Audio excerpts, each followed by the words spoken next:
로마서 8장입니다.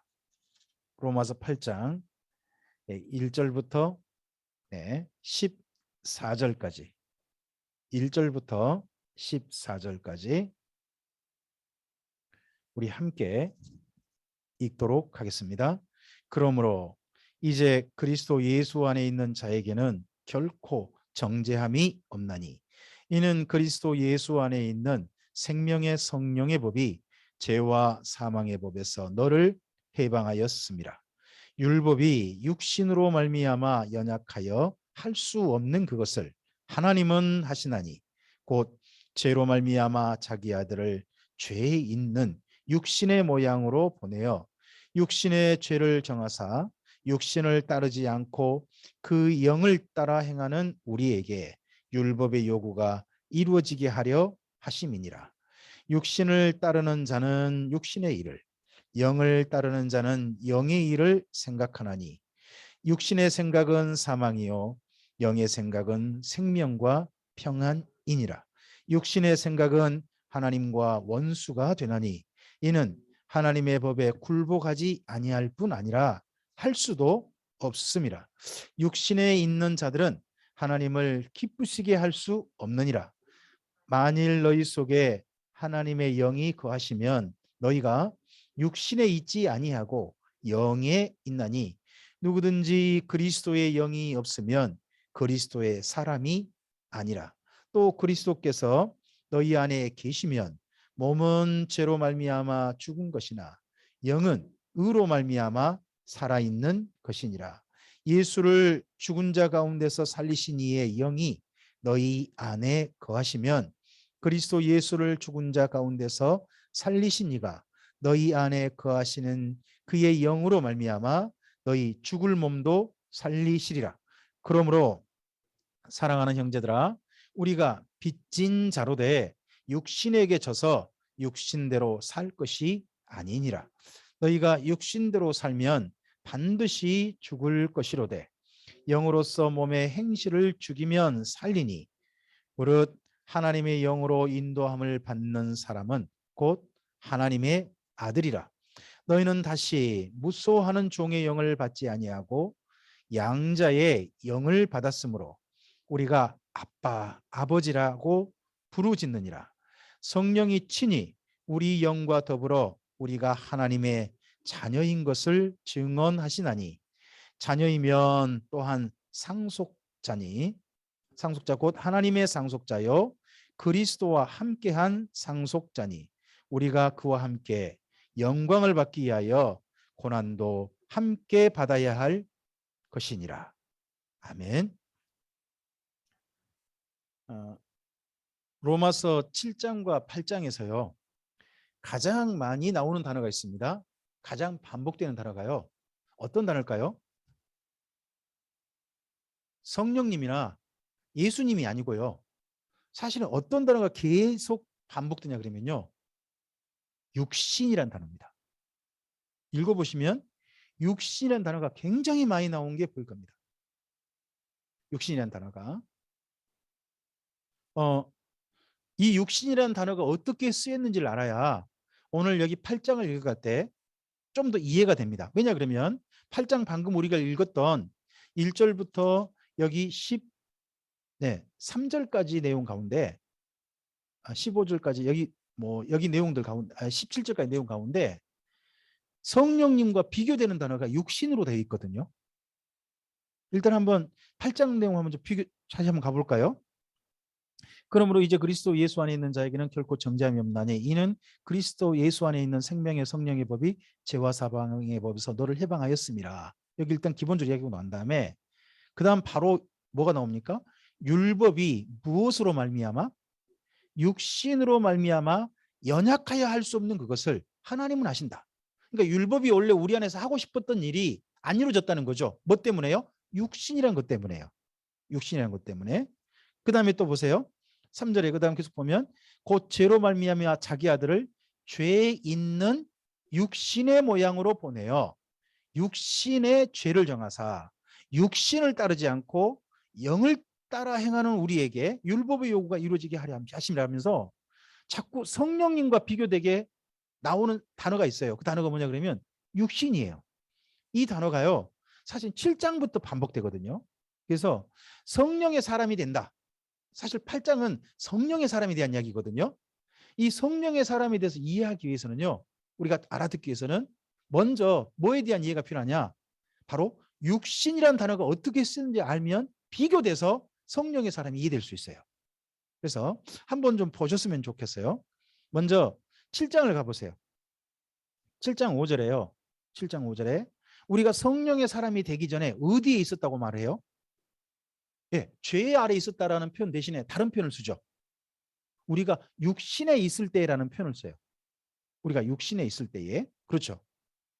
그 다음에요. 7장 14절 가보세요. 7장 14절. 자, 우리가 율법은 신령한 줄 알거니와 나는 뭐에 속하여? 육신에 속하여 어디 따라가 버렸다? 죄 아래 팔렸다. 그렇죠? 지금 육신이라는 단어가 자꾸 우리를 어디로 끌고 간다? 죄로 끌고 간다는 식으로 이야기를 해요.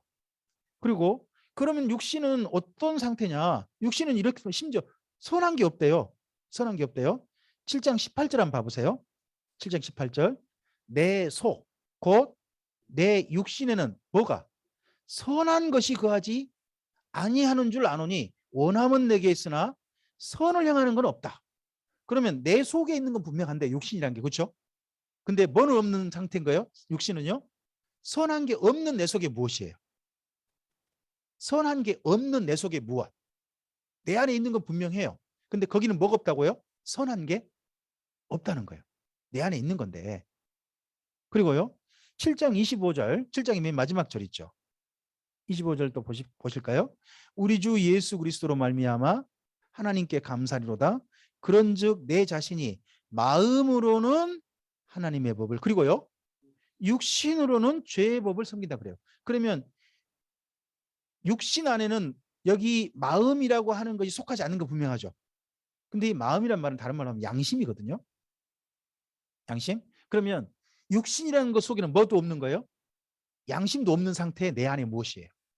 이건 내 밖에 있는 건 아니에요. 분명히 내 안에 있어요. 내 안에 있다고 분명히 이해가 될 수 있어요. 여기 8장에도 마찬가지예요. 8장에 3절을 가보실까요? 3절. 율법이 육신으로 말미암아 연약하여 할 수 없다고 그러잖아요. 그러니까 율법이 원래 우리 안에서 선한 일을 이루어야 되는데 그렇죠? 근데 뭐 때문에? 육신 때문에 그게 안 됐다는 거죠. 그것도 육신이 어떤 상태라는 거죠? 연약하다. 그리고 거기 3절에 잘 보시면 예수님은 우리와 똑같은 모양으로 오셨는데 잘 읽어보셔야 돼요. 죄로 말미암아 자기 아들을 뭔 모양대로? 죄 있는 육신의 모양. 그러니까 내 안에 있는 무엇인데 거기에는 선함은 없고요. 대신에 뭐가 있어요? 그 안에? 죄가 있어요. 죄가 있어요. 그래서 저는 이렇게 육신이라는 걸 이렇게 정리를 좀 해보고 싶어요. 여기 7장 8장에서 육신은요. 성령님의 사람과 성령의 사람인 나와 비교되는 어떤 나예요. 어떤 나인데 그건 뭐냐 그러면요. 죄인인 나예요. 죄인인 나. 내 속에 뭔가 있는데 죄인인 나요. 근데 놀랍게도요. 내 속이면 속사람이란 말을 쓸 수 있잖아요. 근데 속사람이라 안 쓰고 뭐라고 쓰냐 그러면 육신이라 쓰고요. 이게 원어를 찾아보니까요. 오늘 찾아보니까 더 단어가 우리 그 의미가 좀 이해가 안 되게 써놨어요. 이 육신이라는 말이 원어는 어떻게 되냐 그러면요. 고깃덩어리래요. 고깃덩어리. 우리가 저 돼지고기, 소고기 할 때 고기 있잖아요. 그 고기 할 때 이 단어를 써요. 이 단어를 쓴단 말이에요. 아니 내 속에 있는 고깃덩어리 이해가 되세요? 내 속에 있으면 속사람이란 말은 이해되죠. 그죠? 내 마음도 이해되죠. 어? 내 양심도 이해가 되잖아요. 근데 내 속에 있는 어떤 고깃덩어리래. 참 어려워요, 이 단어가. 근데 이 단어를 왜 바울이 이렇게 썼는가 봤더니 본래 이게 구약 성경에 있는 단어예요. 그래서 8장 옆에다가요. 8장 옆에다가 8장 그 맨 위에다가 한번 그 육신이라는 단어가 있는데 그 옆에다가 참고로 좀 써놓으셨으면 좋겠어요. 창세기 6장 3절 5절이라고 좀 해놓으실까요? 창세기 6장 3절과 5절 하시면 바울이 여기서 지금 7장 8장에서 말하고 있는 육신이란 게 뭔지가 좀 보여요. 뭔지가. 잠깐만 거기 줄러 놓으시고요. 창세기 한번 가보실까요? 창세기 6장을 좀 가보세요. 이제 이런 걸 보면 바울이 쓰는 수많은 그 단어들, 그의 이야기들은 구약 성경을 얼마나 정밀하게 받고 예수님 안에서 선명하게 받는가 하는 것들이 좀 보여요. 자, 6장 3절 찾으셨죠? 창세기 6장 3절입니다. 네, 함께 읽어볼까요? 여호와께서 이르시되 나의 영혼이 사람과 함께하지 아니하리니 이는 그들이 육신이 되면, 여기에 육신이라는 말이 고깃덩어리예요. 이 고깃덩어리란 말이 뭐냐 그러면요, 성령님이 함께할 수 없는 사람의 상태예요. 하나님의 영이 함께할 수 없는 사람의 상태. 그게 바로 나죠, 나. 어떤 사람이죠.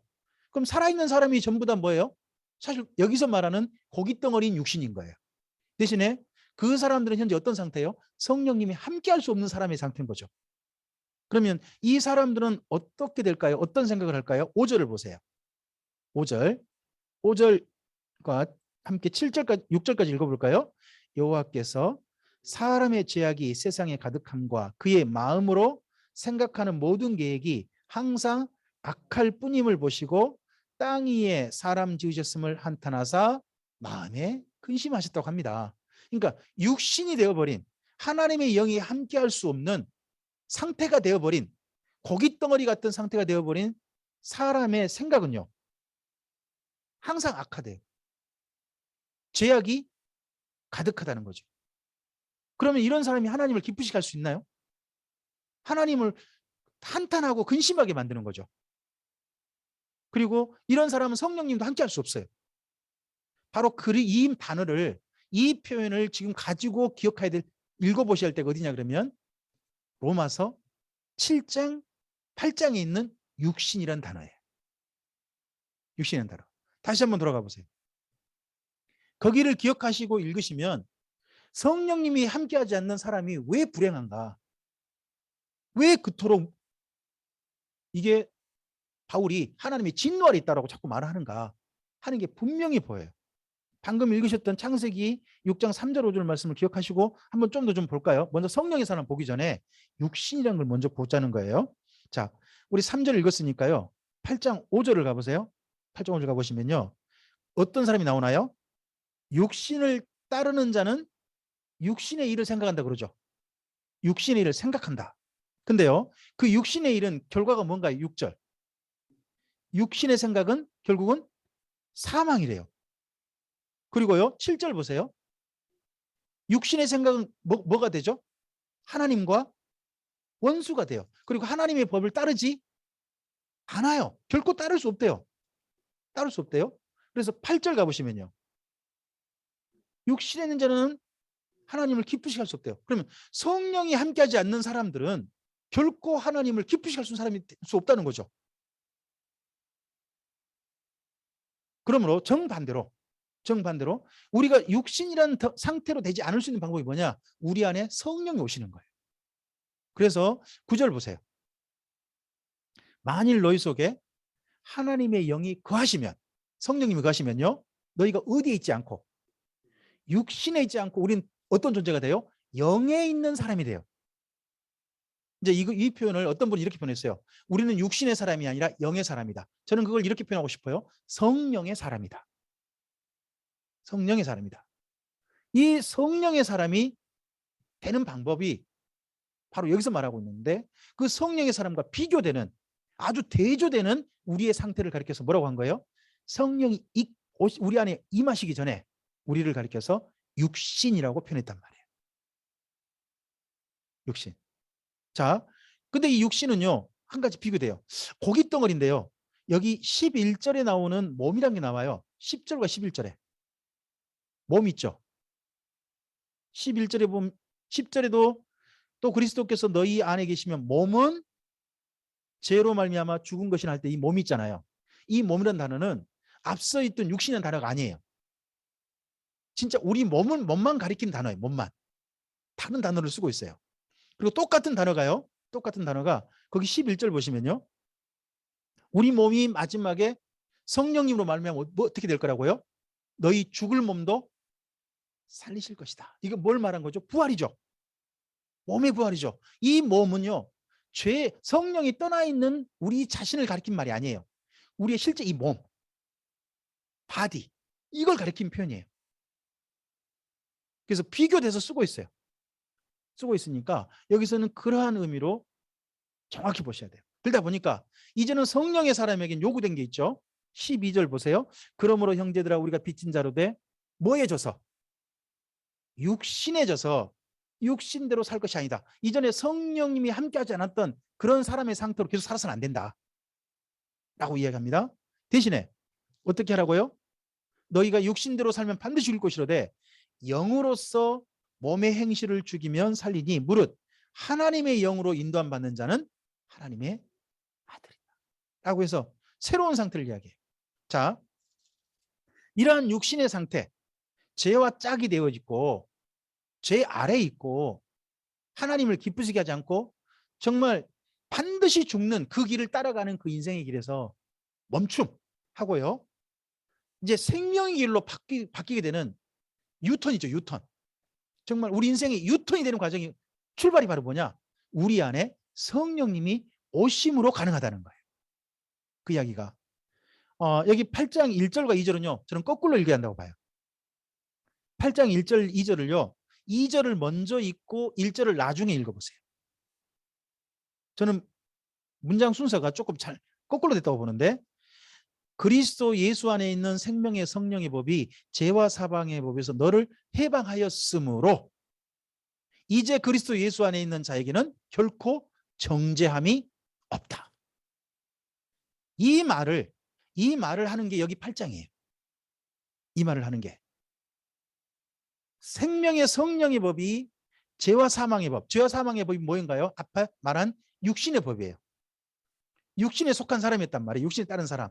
그런 사람이 아니라 이제 성령의 사람이 되면 우리에겐 결코 정죄함이 없다. 그 정죄함이 없단 말을 8장 뒷부분에 가서 다시 한번 반복해요. 뭐예요? 하나님께서 우리를 의롭다 하셨다. 의롭다 하신 이가 하나님이시다. 그리고 그 하나님이 우리를 의롭다 하신 이유는 뭐다? 우리를 사랑하셨기 때문이다. 그 사랑하신 사랑에서 우리를 결코 끊을 수 없다는 이야기가 여기 8장 전체 이야기예요. 근데 이러한 놀라운 우리 인생의 변화, 우리 존재의 변화는 오직 우리 안에 성령님이 오심으로 가능하다는 거죠. 그러면 한번 여쭤보겠습니다. 이제 여기서 한 가지 중요한 부분이 있어요. 우리가 성령의 사람이 되는 것은 우리의 소원을 따라 되는 겁니까? 하나님이 주신 선물인 겁니까? 하나님이 주시는 선물이라는 겁니다. 그래서 우리 존재가 변화되고 달라지는 것은 하나님의 선물로 말미암아 분명히 된다. 근데 분명히 된다는 증거가 뭐라는 거예요? 이제 증거가 있어야 될 거 아니에요. 우리 안에 성령님이 계신다는 증거. 그건 뭐냐 그러면요. 이제 육신의 요구를 따르지 않는 영을 따르는 사람이 된다는 데 있다는 거예요. 우리가 성령의 사람인지 몇 가지 리트머스지. 그러니까 우리를 좀 진단할 수 있는 몇 가지를 이야기를 해요. 자, 그걸 한번 좀 보죠. 먼저 4절 보세요. 5절을 보세요. 5절. 우리의 생각이 달라져야 돼요. 이제는 성령의 사람이냐 육신의 사람이냐는요. 뭐에 따라서 진단할 수 있다고요? 우리가 가지고 있는 생각. 평소 하는 생각이 우리를 진단할 수 있어요. 생각이 우리를 진단할 수 있습니다. 그래서 생각에 대한 이야기가 지속적으로 거기 7절까지 나올 겁니다. 그리고 그 생각이 결국은 행동을 나타내겠죠. 행동을 나타내는데 8절을 보세요. 8절. 육신에 있는 자는 하나님을 기쁘시게 하지 못한답니다. 하지만 성령의 사람이 되면요. 영이 있으면 하나님께서 기뻐하신 일들을 할 수 있는 거죠. 뿐만 아니라 새로운 소망이 생깁니다. 새로운 소망, 그게 11절입니다. 자, 성령의 사람이 된다는 몇 가지, 우리가 성령의 사람이 아니냐는 몇 가지, 세 가지 증거가 있는데요. 첫째는요, 내 생각이 달라졌느냐를 살피는 겁니다. 정말 생각이 달라졌느냐. 두 번째, 현재 내가 정말 하나님을 기쁘시게 하는 삶을 살고자 하는 마음이 있느냐를 살펴보는 거예요. 세 번째 뭐예요? 내 소망이 무엇이냐를 살펴보죠. 소망. 이 세 가지가 우리를 진단할 수 있는, 우리가 성령의 사람이냐 아니냐를 진단할 수 있는 중요한 근거예요. 저는 교회를 다니신다 그러면서도 우리의 생각이 예수 믿는 사람과 안 믿는 사람과 똑같고 예수 믿기 전과 안 믿기 전 똑같다면요, 그건 좀 생각을 해보셔야 돼요. 생각이 달라진다니까요. 예수님 정말 믿으면. 그 다음에 뭐가 달라져요? 내 삶의 기쁨이 무엇이냐가 달라요. 기쁨. 우리가 정말 기쁜 일이 달라진다고 저는 생각합니다. 성령의 사람이 되어지면 기뻐하는 일이 달라질 수 있다는 거죠. 달라진다는 거죠, 실제로. 기뻐하는 일이. 그리고 또 뭐가 달라지는 거예요? 미래가 달라지는, 미래에 대한 소망. 무엇을 바라보고 있냐는 거죠. 이번 우리나라의 대선도 어떻게 보면 우리가 우리나라의 대통령을 바라는 것도 우리의 미래를 이 사람한테 맡기고 싶다는 거 아니겠어요? 나의 미래를, 또는 우리 자녀의 미래를, 우리나라의 미래를 이 사람한테 맡기고 싶다 하는 게 어떻게 보면 우리가 대통령을 뽑는 이유가 돼야 되는 거 아닌가요? 내가 대통령을 선택하는 이유가 돼야 되잖아요. 마찬가지로 저는 우리 인생을 사는데 나의 내일이 무엇을 위해 준비하나요? 어떤 사람은 이렇게 준비할 수도 있겠죠. 우리의 내일을 평안하고 여유 있는 삶을 위해서 내일을 준비한다. 그럴 수 있겠죠. 또 내일을 또 이렇게 준비할 수도 있죠. 병 들었을 때, 갑자기 큰 사고 났을 때, 그 사고 났을 때 내 삶을 책임져 줄 수 있는 사람이 나밖에 없으니까 그런 응급 상황을 내가 준비하겠다. 그래서 그런 응급 상황이 결코 내 삶을 나락으로 떨어뜨리지 않고 응급 상황을 잘 해결해서 내 삶이 평소의 평안을 계속 누려가고 싶다. 이게 우리의 내일 준비일 수도 있죠. 사실 우리나라에서 수많은 보험이라든지 많은 이야기가 다 어떤 이야기인가요? 우리의 평안한 노후, 뭐 소위 말 이런 거잖아요. 그죠? 근데 우리가 진짜 바라보는 내일은, 예수 믿는 사람이 정말 바라봐야 할 내일은, 저는 여기 8장에 있는 8장 11절 말씀이 한다고 생각합니다. 11절 말씀. 정말 우리가 주님 앞에 서는 그 부활의 날, 그날이 우리에게 소망이 돼야죠. 그리고 마지막 한 가지 더. 그리고 나서 한 가지 더. 그게 뭐냐 그러면 12절 이하입니다. 이제는 어떻게 살아야 한다는 겁니까? 성령님을 따라 삶을 사는 사람이고, 그런 삶을 살면서 내 자신이 누구란 걸 확인하는 사람이에요. 나는 이제 하나님의 자녀다. 자녀다라는 것을 확인하는 사람입니다.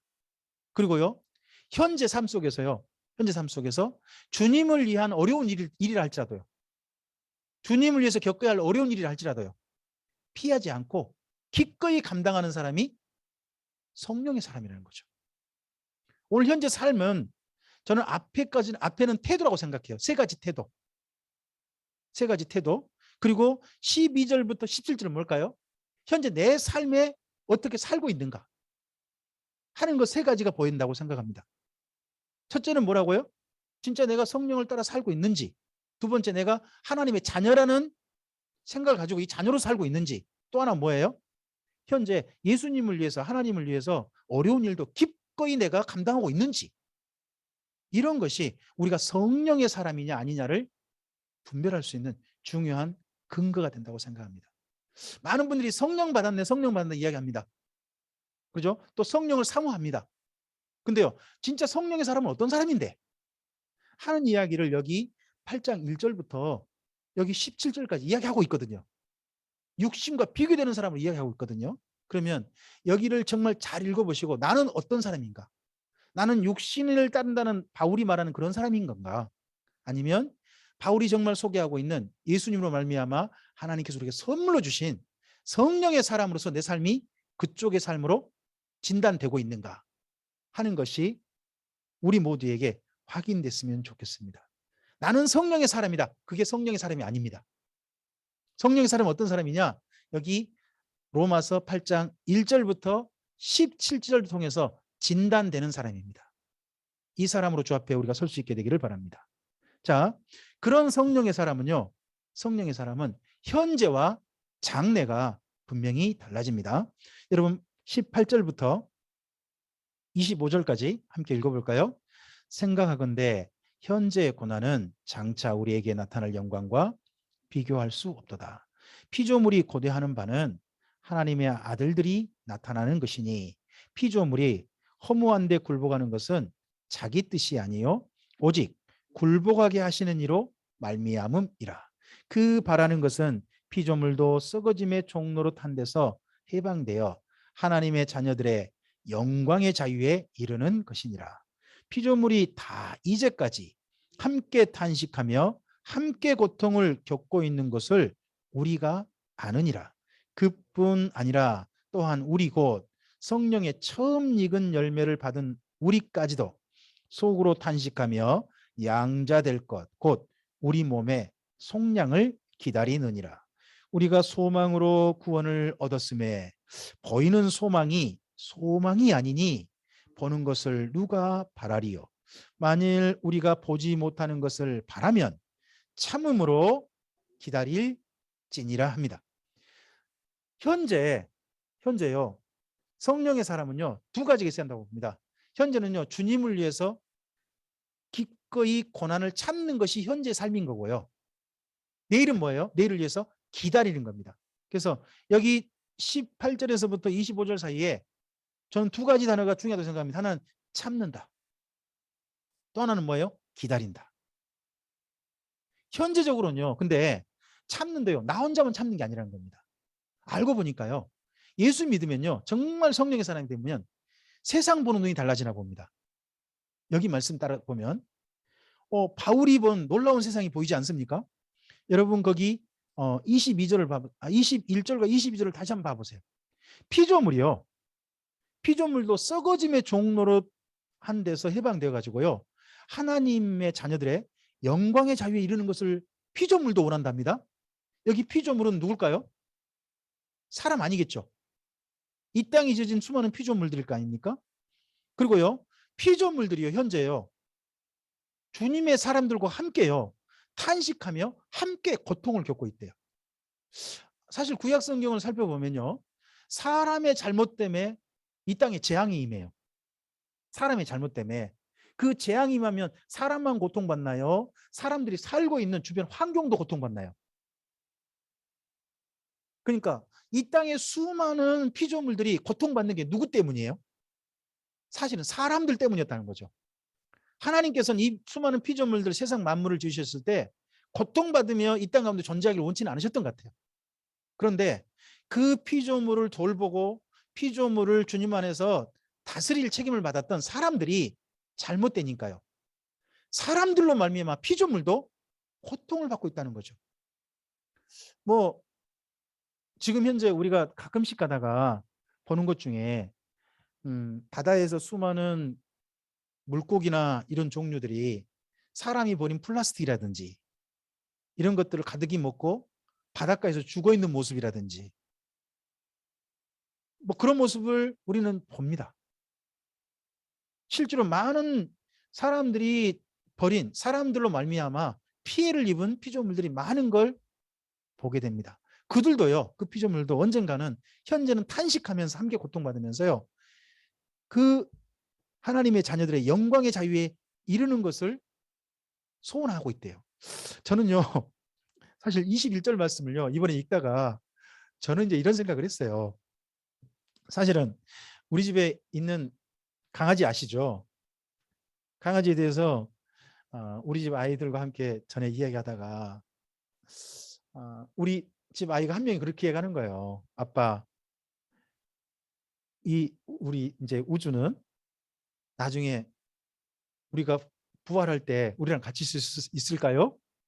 그런 이야기를 하는 거예요. 그때 제가 뭐라고 했겠게요? 저는 그냥 이렇게 얘기했어요. 아마 이 우주는 이 땅에 영이 없으니까 이 땅에 그냥 살다가 그냥 없어지는 거 아닐까? 이렇게 얘기했더니 우리 애가 눈물을 뚝뚝 흘리는 거예요. 그 강아지 때문에 눈물을 흘리는 거예요. 근데 제가 이때 이 말씀을 21절을 그때 미리 알고 있었으면 조금 우리 그 아이한테 희망적인 이야기를 좀 해줄 수 있었을지 않을까 싶어요. 여기 보니까 그 피조물들도요. 썩어짐의 종로로 해방돼 가지고요. 예? 하나님의 자녀의 영광의 자유에 이르는 것을 피조물도 원하고 있다는 거죠. 그럼 뭐예요? 피조물도 영원히 사는 부활 뭐 이런 걸 바란다는 이야기인가? 뭐 그런 이야기처럼 얼뜻 쓰였지 않았어요? 하여튼 이런 부분이 있으니까 나중에 언젠가 피조물들이 정말 자유를 얻는 상태가 있지 않나 싶어요. 근데 이 부분에 대해서 저는 영원히 산다는 생각을 사실 갖지는 않고요. 이사야서 같은 말씀 보면 어떻게 되냐 그러면 어린 양이 사자들과 함께 놀고요. 어린이가 독사굴에 넣고 서로 해함이 없이 이 땅의 모든 피조물들이 사는 세상이 언젠가 올 것이다 하는 그 정도 이야기지 않을까 싶어요. 그 정도 이야기인데 이제 여기 이야기가 이 정도만 쓰였고 그 다음 이야기가 없거든요. 이 이야기가 뭐 부활의 이야기인지 자유함이 얻는 이야기인지 구약 성경 뭐 또 넘어서 있는 이야기인지는 있지 않아서 하여튼 이 부분은 보면 세상 보는 눈이 달라지는 건 분명한 것 같아요. 우리 피조물들에 대한 눈이 달라진다는 거죠. 저는 예수 믿는 사람들이요. 예수 믿는 사람들이 사람만 생각하고 이 땅에 있는 모든 피조물들을 생각하지 않고 사람만 잘 되면 되지, 나만 잘 되면 되지, 피조물들이 망가지든가 말든가 그런 생각으로 사는 것은 도리어 성령의 사람이 가질 생각에 좀 모자라지 않나 싶어요. 성령의 사람은요. 이 땅의 모든 피조물들이 사람 때문에 고통받고 있다는 게 보이는 사람인가 봐요. 우리가 이 땅에 있는 피조물들과 만물들을 보는 눈이 좀 성령님의 사람이라면 달라졌으면 좋겠습니다. 달라져서 거기를 바라본다는 거죠. 그러면서 피조물들도 참고 있는데 사람인 내가 오늘 이 땅에 있는 어려움 하나 못 참으리 하고 참는다는 게 오늘이라는 거죠. 오늘이고요. 그리고 피조물도 내일을 바라보고 있다. 그렇다면 우리들도 뭐 해야 된다? 기다려야 한다는 거죠. 성령의 사람이라면 두 가지가 필요하답니다. 오늘 현재요. 참는답니다. 그리고 성령의 사람 또 하나 필요하답니다. 뭡니까? 내일을 기다리고 있답니다. 이 두 가지가 우리 모두에게 있게 되기를 바랍니다. 그리고 그러한 사람들에게 현재와 내일을 이렇게 살려고 하는 사람들한테 성령님이 그럼 하신 일이 뭔데요? 성령님 우리 안에 오셔가지고 하신 일이 뭐예요 그러면요? 성령님이 하시는 일을 바로 26절부터 30절에서 이야기하고 있습니다. 함께 읽어볼까요? 이와 같이 성령도 우리 연약함을 도우시나니 우리는 마땅히 기도할 바를 알지 못하나 오직 성령이 말할 수 없는 탄식으로 우리를 위하여 친히 간구하시느니라. 마음을 살피시는 이가 성령의 생각을 아시나니 이는 성령이 하나님의 뜻대로 성도를 위하여 간구하심이니라. 우리가 알거니와 하나님을 사랑하는 자 곧 그의 뜻대로 부르심을 입은 자들에게는 모든 것이 합력하여 선을 이루느니라. 하나님이 미리 아신 자들을 또한 그의 아들의 형상을 본받게 하기 위하여 미리 정하셨으니 이는 그로 많은 형제 중에서 맏아들이 되게 하려 하심이니라. 또 미리 정하신 그들을 또한 부르시고 부르신 그들을 또한 의롭다 하시고 의롭다 하신 그들을 또한 영화롭게 하셨느니라. 자, 바로 여기 말씀이 성령님이 하신 일이에요. 성령님이 하신 일을 한 세 가지 정도로 정리해 볼 수 있어요. 첫째는 뭐냐 그러면요. 우리 연약함을 도우셔서 기도하시는 분이시래요. 우리가 나 혼자 기도한 나 혼자밖에 없다. 아니라는 거죠. 진짜 하나님의 사람은 그의 안에 정말 그를 위해서 하나님 앞에 하나님의 뜻을 알고서 기도해 주시는 한 분이 계신다는 거죠. 그분이 성령님이래요. 기도의 동역자를 맨날 구하시죠. 알고 보니까요. 진짜 하나님의 사람들에겐 진정한 기도의 동역자가 있으셨던 거예요. 우리 안에 성령님이 우리의 연약함을 도우시고 계시고 기도하고 계신다는 거죠. 성령님은 우리의 연약함을 도우시는 분이시고 친히 우리의 연약함을 위해서 간구하시는 분이시랍니다. 두 번째요. 저는 28절이 성령님이 하신 일이라고 생각합니다. 하나님을 사랑하는 자, 곧 그 뜻대로 부르심을 입은 자들에게는 모든 것이 합력하여 선을 이루게 하실 겁니다. 성령님은 성경에 보면 이런 분이 되어 있습니다. 우리를 진리 가운데로 인도하시는 분으로 되어 있습니다. 그리고 예수님은 성령님 어떻게 소개하십니까? 보혜사로 소개하십니다. 우리를 도와주시는 분이라는 거죠. 어떻게 도와주는 거예요? 뭐 돈 많이 벌게요? 높은 지위에 올라가게요? 아니요. 진리 가운데 인도하셨어요. 모든 것이 하나님 안에서 합력하여 하나님을 사랑하는 자가 누려야 될 인생을 합력하여 선을 이루도록 그렇게 인도하시고 그렇게 도와주시는 분이 성령님이시라는 거죠. 그래서 성령님은 합력하여 선을 이루게 해주시는 분이십니다고 저는 믿습니다. 그리고요, 성령님은 인도하시잖아요. 인도하신데 어디까지 여기가 다 성령님이 인도하시는 걸 생각해요. 첫째는요, 진짜 하나님께서 나를 하나님의 사람으로 정하셨구나, 나를 택하셨구나 것을 알게 해주시는 분이라고 저는 생각합니다. 그게 29절입니다. 하나님의 형상을 본받게 하게 하여 미리 정하셨다는 거죠. 우리가 하나님의 사람이구나 하고 미리 정하셨다는 것을 알게 해주시는 분이 성령님이실 겁니다. 그런데요, 거기를 29절 잘 보세요. 우리가 하나님의 자녀로 미리 정하심 받은 이유가 뭐예요? 뭔마하기 위하여가 있죠. 뭔마하기 위하여. 그게 뭔가요? 그의 아들의 형상을 본받게 하기 위하여가 있죠. 본받게 하기 위하여. 그러면 내가 하나님의 사람이 됐다는 왜 됐느냐는 이유가 분명히 안다는 거죠. 우리가 하나님의 사람이라는 왜 됐는지에 대해서는 이유가 뭐예요? 예수님을 본받기 위해서 우리가 택함 받았다는 거예요. 그의 아들의 형상, 예수님을 따라 사는 삶, 예수님을 본받는 삶을 위해서 우리를 미리 정하셨다는 거죠. 그러면 성령님께서는 그 다음에 우리를 어떻게 살 수 있도록 도우실까요? 그의 아들을 예수님을 본받고 살도록 우리를 도우실 거예요. 그쪽으로 이끄실 거예요. 그쪽으로 이끄시고 그렇게 사는 사람들, 그렇게 살고자 하는 사람들을 성령님은 지금 현재 우리 마음속에서 어떻게 늘 이야기해 주세요? 너는 의롭다. 너는 이제 죄의 사람이 아니라 새로운 인생을 사는 사람, 하나님 안에 새롭게 시작하는 인생을 사는 사람이 되었다 라는 그런 분명한 확신들을, 너는 의롭다 하는 확신들을 주시고요, 그런 그들을 끝까지 인도하셔서 성령의 사람을 인도하셔서 마지막에 무슨 일을 하실까요? 영화롭게 하는 자리까지 이끌어 주실 거예요. 자, 방금 읽으셨던 29절에서 30절에 성령님이 미리 정하신 자들 하나님의 아들을 본받게 살게 하시고 그리고 의롭다 하시고 영화롭게 하신 데까지 이끄실 것이다. 이것을요, 신학적인 용어로는 뭐라고 하냐 그러면 견인이라고 해요. 견인.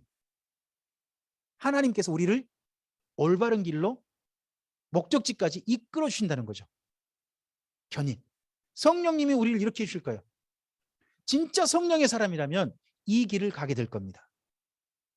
진짜 성령의 사람이라면 이제는 육신에 져서 죄에 굴복하고 하나님을 슬프게 하는 그런 사람이 아니라 하나님을 기쁘시게 하는 삶.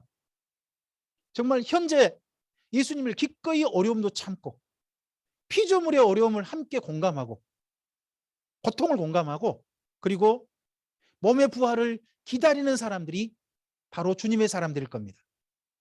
그리고 성령께서 우리를 도우심을 믿고 연약함을 우리 강과심을 믿고 합력하여 우리의 길을 선을 이룰 걸 믿고 걸어가는 사람이 바로 성령의 사람일 겁니다. 그렇게 걸어가는 사람들에게 성령님께서는 우리 마음 가운데 늘 이런 생각을 주실 겁니다. 너는 하나님께서 미리 정하신 사람이야. 그리고 그 사람들에게 또 이야기해 줄 겁니다.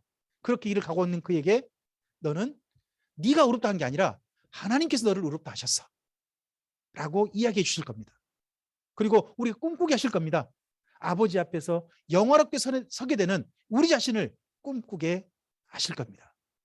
이러한 성령의 인도하심, 육신을 따른 사람이 아니라 성령을 따라가는 사람으로 우리가 서기를 바라고, 이것이 바로 우리가 누릴, 예수님 안에 누릴 바로 아름다운 인생이 아닌가 하고 바울이 하는 이야기가 우리 마음속에 들려졌으면 좋겠습니다. 어떤 분은 이렇게 말했습니다. 로마서 8장을요 성령의 사람에 대한 찬가랍니다. 성령의 사람이 얼마나 아름다운가 하는 그런 이야기를 한 거죠. 왜냐, 이런 일들을 우리가 하는 게 아니라는 겁니다. 이런 일들을 해가지고 할 때 사실은 주도하는 분이 하나님이시라고 이야기합니다. 자, 그 다음 마지막 읽어볼까요? 31절부터 39절까지입니다. 읽겠습니다. 그런즉 이 일에 대하여 우리가 무슨 말 하리요? 만일 하나님이 우리를 위하시면 누가 우리를 대적하리요? 자기 아들을 아끼지 아니하시고 우리 모든 사람을 위하여 내주신 이가 어찌 그 아들과 함께 모든 것을 우리에게 주시지 아니하겠느냐? 누가 능히 하나님께서 택하신 자들을 고발하리요? 의롭다 하신 이는 하나님이시니 누가 정죄하리요? 죽으실 뿐 아니라 다시 살아나신 이는 그리스도 예수시니 그는 하나님 우편에 계신 자요 우리를 위하여 친히 간구하시는 자신이라. 누가 우리를 그리스도의 사랑에서 끊으리요? 환난이나 공고나 박해나 기근이나 적신이나 위험이나 칼이라. 기록된 바 우리가 종일 주를 위하여 죽임을 당하게 되며 도살당할 양같이 여김을 받았나이다 함과 같으니라. 그러나 이 모든 일에 우리를 사랑하시는 이로 말미암아 우리가 넉넉히 이기느니라. 내가 확신하노니 사망이나 생명이나 천사들이나 권세자들이나 현재일이나 장래일이나 능력이나 높음이나 깊음이나 다른 어떤 피조물이라도 우리를 우리 주 그리스도 예수 안에 있는 하나님의 사랑에서 끊을 수 없으리라. 아멘. 이 모든 일들이, 이 성령의 사람이 되는 이런 놀라운 일들이 사실 누가 주도하신 일이다? 바로 하나님이시라는 겁니다. 그래서요 31절부터 보면요 세 번의 뭐뭐 하리오라는 표현이 나와요. 세 번. 첫째요, 먼저 31절에 하나님이 우리를 이해하고 계신데 누가 우리를 대적하리요? 아니 우리를 이해하신 분이 하나님이시래요. 그분이 이해하신데 아니 하나님이 우리 뒤에 뒷배경인데 우리의 백보스인데 누가 나를 대적한단 말이냐. 감히 나를 대적할 자가 없다고 하는 거죠. 그리고 또 그 다음 봐보세요. 33절 보세요. 33절 누가 능히 하나님께서 택하신 자들을 고발하리요? 의롭다 하신 이가 누구십니까? 하나님이신데 누가 정죄하리요? 이게 참 어떻게 보면 정말 엄청난 거죠. 저는 우리나라의 법이나 세상의 모든 그 법들을 보다 보면 때때로 법이라는 게 그 당시 힘 있는 자들의 편에 서고 하는 것들을 보게 됩니다. 그건 별 수 없는 것 같아요. 사람들의 법은 결국 어떤 사람에게 치우칠 수밖에 없고요. 법이라는 게 있지만 또 자기의 이익되는 쪽으로 법을 마지막 선고할 수도 있는 거죠. 수많은 그런 일이 실제 있었던 거고요. 그런데요. 그러한 법을 보다 보면 누가 보이느냐. 진정 모든 사람들 앞에서 공평하게 판결하실 하나님이 보이죠. 근데요. 우리는요. 정말 주님의 사람들, 성령의 사람이라면 우리는 이미 마지막 판결하실 내용을 알고 있어요. 이 판결을 지금 받는 건 아니에요. 33절부터 34절 첫머리까지 이 판결은요. 나중에 언젠가 모든 사람들이 다 하나님 앞에 서는 백보자 심판 때 하실 판단이세요. 그때 판결인데요. 우리는 그 판결문을 미리 받은 거예요. 그 약속을. 성령의 사람들에게는. 정말 우리를 그날 너는 무죄하다라고 선포해 주실 분이 우리 하나님이신데 누가 우리를 중재한단 말인가 라고 이야기합니다. 그리고 하나 더 있죠. 그 35절이에요. 35절에 누가 우리를 그리스도의 사랑에서 끊으리요. 그래서 여기 지금 31절부터요. 이 세 가지 좀 꼭 기억하셨으면 좋겠어요. 첫째 31절에 누가 우리를 대적하리요 하는 표현을 기억했으면 좋겠고요. 33절에 누가 우리를 34절 거기에 누가 우리를 정죄하리요 이 표현을 기억했으면 좋겠고요. 그리고 또 하나 누가 우리를 그리스도 사랑에서 끊으려 하는 35절 말씀을 기억했으면 좋겠어요. 세 가지를 통해 가지고요. 하나님께서 우리를 의롭다 하시다. 하나님께서 우리를 위하고 계신다. 하나님께서 우리를 사랑하고 계신다. 누구에게요? 성령의 사람에게. 성령의 사람이 이렇게 하고 있다. 그러므로 결코 이런 하나님의 놀라운 은혜, 놀라운 우리의 내일, 보장된 약속에서 우리를 벗어나게 할 자가 없다. 라고 마지막 찬가를 부릅니다. 저는 보장이라는 게 참 중요하다고 생각합니다. 오늘도 이제 몇 분들 좀 만나서 좀 그런 얘기를 들었는데 뭐 사람들은 일이 될 때 여러 가지 것들을 생각하죠. 어떤 사람은요. 제가 지금 딸이 뭐 어디 원서를 넣었는데 제 딸은 보니까 자기의 이력서라든지 스펙 같은 것들을 결국 그거에 의존할 수밖에 없는 것 같더라고요. 거기에 의존할 수밖에 없어요. 근데 또 다른 일이 되는 방법이 어떤 사람을 의존하거나 중요한 또 그런 걸 또 의존하는 경우도 있겠죠. 또 그동안 여러 일을 했던 경력에 의존할 수도 있겠죠. 일이 되는 방법이 다양한 것 같아요. 우리나라에서 뭐 일이 되는 방법이 꼭 한 가지인 건 아닌 것 같습니다. 일이 되는 게. 근데 정말 주님의 사람으로서 일이 되는 방법은요. 뭐가 중요하냐? 이 일이 된다라고 하신 분이 누구시냐가 중요한 것 같아요. 저에게는 뭐 참빛교회가 앞으로 어떤 예배당 짓는데 뒤에 도와줄 분이 있는 건 아니에요. 뭐 권력층이 있는 것도 아니고요. 누구도 없어요. 그런데요. 저의 인생이 이렇게 성령의 사람으로 살 수 있다라고 보장해 주신 분이 하나님이시라는 거에 저는 감사합니다. 이 인생으로 저를 초대해 주신 거에 감사합니다. 그리고 이런 말씀을 알게 해주신 거에 감사합니다. 이것이 저에게만 주신 약속이 아니라 우리 참빛교회 모든 성도님들 그리고 이 로마서 8장을 읽는 모든 주님의 사람들에게 하나님께 주신 약속으로 꼭 들려졌으면 좋겠습니다. 그런 약속으로 들려진 사람으로서 주 앞에 서시게 되기를 주님의 이름으로 축복합니다. 기도하겠습니다. 주님 감사합니다. 오늘 로마서 8장에 있는 말씀 정말 성령의 사람, 육신의 사람과 비교되어지는 성령의 사람에 대해서 정말 바울이 엄청난 노래를 부른 하나님께 기쁨으로 노래 부른 이 성령의 사람에 대한 이야기가 바로 우리들 이야기이기를 소원합니다. 성경에 기록된 어떤 사람들의 이야기가 아니라 하나님께서 말씀하신 바로 우리들 이야기, 우리 이름이 들어간 우리 각자의 이야기가 바로 이 로마서 8장의 이야기였기를 소원합니다. 그러한 사람으로 주 앞에 서며 그러한 사람으로 우리 인생을 새롭게 출발할 수 있는 출발한 기억과 그리고 그 출발한 인생이 한결같이 걸어가는 우리 참빛교회 모든 성도들 되게 해 주시옵소서. 주님께 의탁드리오며 예수님 이름으로 기도합니다. 아멘.